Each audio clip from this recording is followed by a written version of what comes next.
যদি সমাজে রাষ্ট্রে এই আইন চালু করা হয়, যদি এই নিয়ম চালু করে দেওয়া হয় যে যে যুবতীর সাথে জেনায় লিপ্ত হয়েছে তাকে 100 বেতের আঘাত করতে হবে, দেশ থেকে বের করে দেওয়া হবে।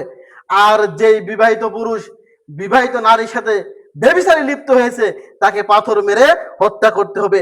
এই নিয়ম যদি আজকে জারি করা হয়, বাংলার জমিনে শত শত স্কুল কলেজ ভার্সিটির ছাত্র ছাত্রী তাদেরকে 100 বেতের আঘাত করে দেশ থেকে বের করে দেওয়া লাগবে।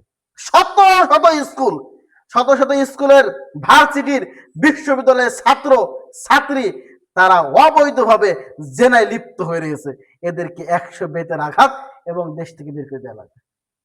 এবং যদি এই নিয়ম চালু করা হয় যে বিবাহিত পুরুষ এবং বিবাহিত নারী যখন ব্যভিচারে লিপ্ত হয় তখন তাদের দেশ থেকে তাদেরকে পাথর মেরে হত্যা করতে হবে, তাহলে দেখবেন এই দেশের হাজারো মহিলা যাদের স্বামী বিদেশ রয়েছে তারা অন্য পুরুষের সাথে অবৈধ সম্পর্ক রয়েছে, এদেরকে পাথর মেরে হত্যা করা লাগবে।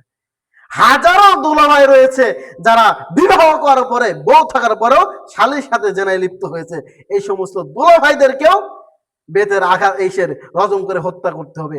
এই দেশের মাটিতে হাজারো ভাই রয়েছে যে ভাই বিদেশ থাকার কারণে ভাবির সাথে পরকীয়া লিপ্ত, ভাবির সাথে ব্যভিচারে লিপ্ত, এই ভাই এবং ভাবিকে পাথর মেরে মেরে দুনিয়া থেকে বিদায় করতে হবে। যদি এই নিয়ম করা হয়, করলে সমাজের আর রেহাই নেই। যার জন্যই তো শরিয়া আইন বাস্তবায়ন করতে চায় না।